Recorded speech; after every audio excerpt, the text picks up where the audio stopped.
combinaison, des gants, un masque et des bottes, voilà la protection nécessaire contre le virus Ebola. Cette maladie virale est l'une des plus graves pour l'homme. 70% des gens infectés décèdent. L'infection se produit après un contact direct par le sang, le vomi ou la salive. Cette combinaison permet une isolation totale. Les coutures sont renforcées avec du scotch.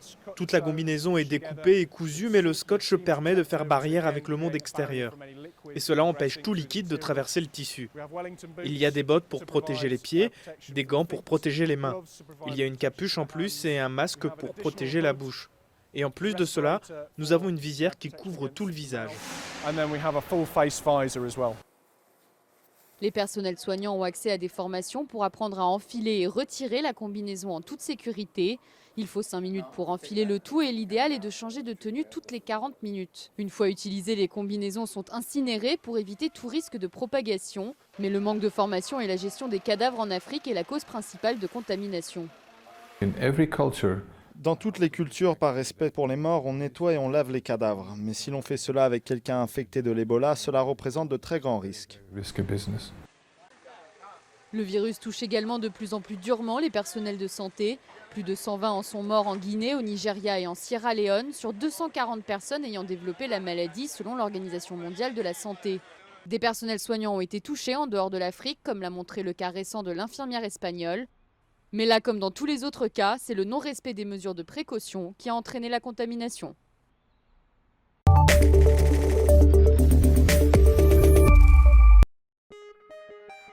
La grippe saisonnière est un virus infectieux qui se propage très facilement. Il y a 3 types de grippe appelés A, B et C, la A étant la plus dangereuse et responsable de grandes pandémies.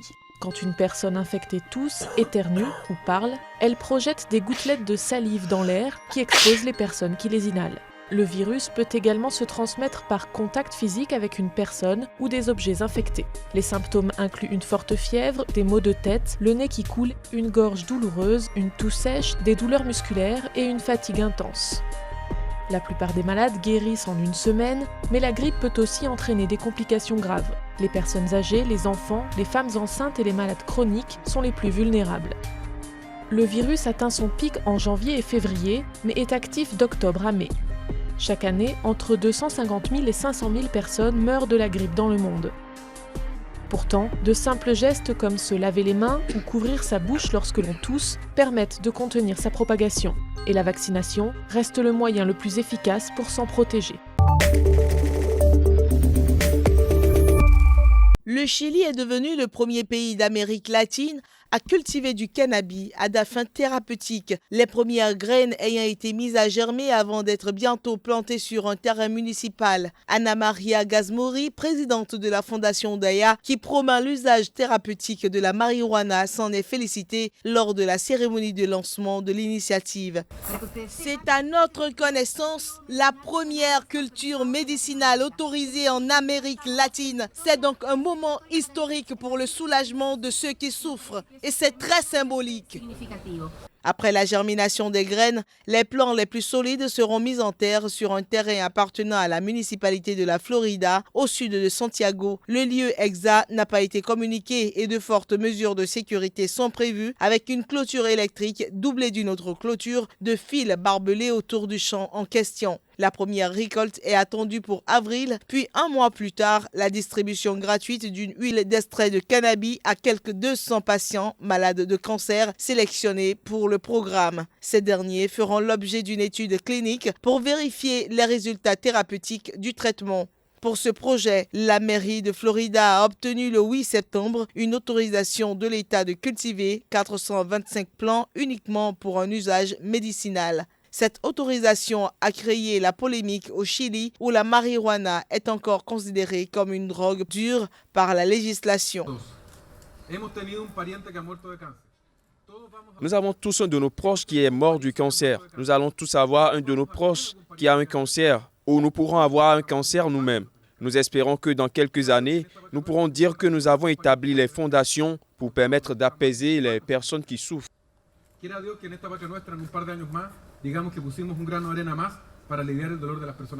Le gouvernement de la présidente socialiste Michelle Bachelet s'est engagé à classer la marijuana en drogue douce, ce qui réduirait les peines pour trafic et faciliterait son usage thérapeutique, tandis que le premier Parlement prévoit d'analyser un projet de loi pour dépénaliser la culture de cannabis pour son usage personnel.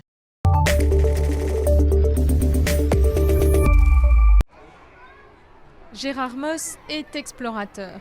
Il voyage dans tout le Brésil pour parler des recherches qu'il a menées en Amazonie. Objectif, sensibiliser les jeunes générations au rôle primordial de la forêt tropicale. Peu de personnes savent qu'un arbre de grande taille en Amazonie est capable, grâce à un phénomène d'évaporation, de rejeter dans l'atmosphère une énorme quantité d'eau, plus de 1000 litres en une seule journée. C'est un phénomène unique en Amazonie. La quantité totale d'eau rejetée dans l'atmosphère depuis le bassin amazonien est estimée à une vingtaine de milliards de tonnes chaque jour. L'eau évaporée voyage sous forme de nuages qui, poussés par les vents et bloqués par la cordillère des Andes, alimentent en pluie une bonne partie de l'Amérique latine. L'Amazonie est donc essentielle dans le cycle hydrologique de la région. Pour comprendre ce phénomène, il aura fallu 3 années de recherche. Gérard Moss et une équipe de scientifiques ont survolé la forêt amazonienne et récolté des milliers d'échantillons de vapeur d'eau. Des heures de vol à suivre ce qu'il appelle les fleuves volants. Quand j'atterris dans une ville, je dis souvent « Est-ce que vous savez que j'arrive d'Amazonie et que j'ai voyagé avec ces nuages qui viennent de là-bas ?» Et que la pluie que vous avez, elle vient en réalité de la forêt amazonienne. Un rapport alarmant sur l'avenir climatique de l'Amazonie montre qu'au cours de ces 40 dernières années, 20% de la forêt amazonienne au Brésil ont été détruits. Avec plus de 2000 arbres abattus par minute, les fleuves volants qui protégeaient jusqu'à présent l'Amérique latine de la sécheresse sont plus que jamais en danger.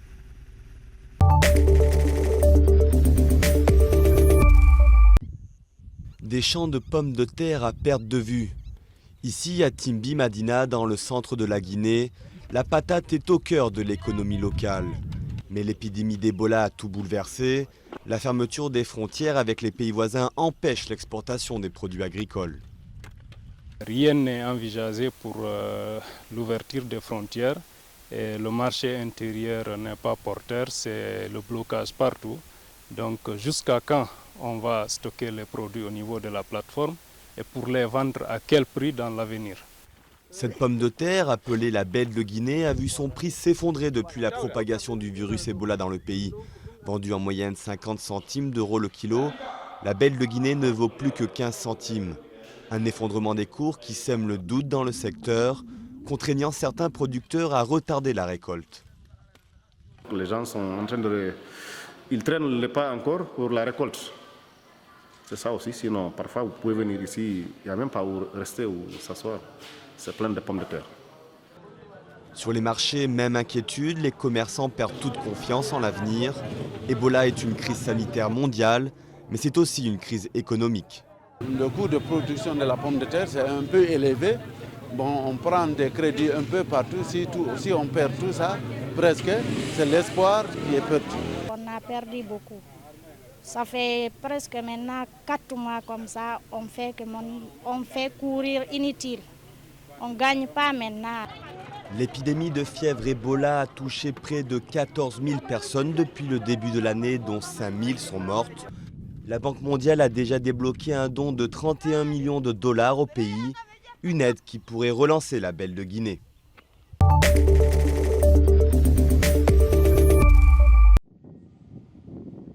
Délègue est un village de montagne du sud de l'Équateur, dans l'une des régions les plus touchées par l'émigration. Ici, nombreuses sont les familles qui attendent le retour de l'un des leurs, parti tenter sa chance vers les États-Unis. C'est le cas de Noubé, dont l'époux est parti il y a 10 ans. Son fils de 14 ans ne rêve que de le rejoindre. Pourvu qu'il revienne. Moi, je serai toujours ici à l'attendre, s'il veut revenir, bien sûr. Et j'espère qu'il reviendra à un âge où il sera en bonne santé, et pas, comme c'est souvent le cas, sous forme de cadavre. Ces dernières années, l'argent que les émigrés ont envoyé au pays a permis de construire ces maisons luxueuses, signe du succès de leurs propriétaires à l'étranger, mais qui n'ont pas toujours pu être terminées. Car aujourd'hui, le village pâtit de l'absence de ces adultes qui partent parfois en couple, laissant leurs enfants derrière eux. Le manque de main-d'œuvre, mais aussi la délinquance et l'échec scolaire en sont les principales conséquences. La plupart des enfants dont les parents sont à l'étranger sont abandonnés. Ils vivent avec leurs grands-parents ou leurs oncles et tantes, qui sont pour la plupart des personnes analphabètes, qui ne savent ni lire ni écrire. On dit qu'il n'y a pas d'analphabétisme dans ce pays, mais c'est tout le contraire. Autre problème, certains mineurs tentent la traversée vers les États-Unis seuls pour rejoindre leurs parents. Pour 10 000 $, des passeurs que l'on appelle coyotes proposent de les conduire en bateau jusqu'au Guatemala, puis de leur faire traverser le Mexique et la frontière américaine. Un voyage très risqué car les mineurs sont souvent la proie de groupes criminels et tous n'en reviennent pas vivants. Cette année, nous avons eu un chiffre terrible. Plus de 600 enfants ont voyagé non accompagnés. L'année dernière, ils étaient 200 et l'année d'avant, moins de 100. Donc cette année, on a eu une migration massive dans toute la région. L'arrivée de ces mineurs par milliers est désormais considérée comme une crise humanitaire par les États-Unis. Selon l'Organisation internationale pour les migrations, 1,5 million d'Équatoriens ont quitté le pays entre 1999 et 2005 pour des raisons économiques.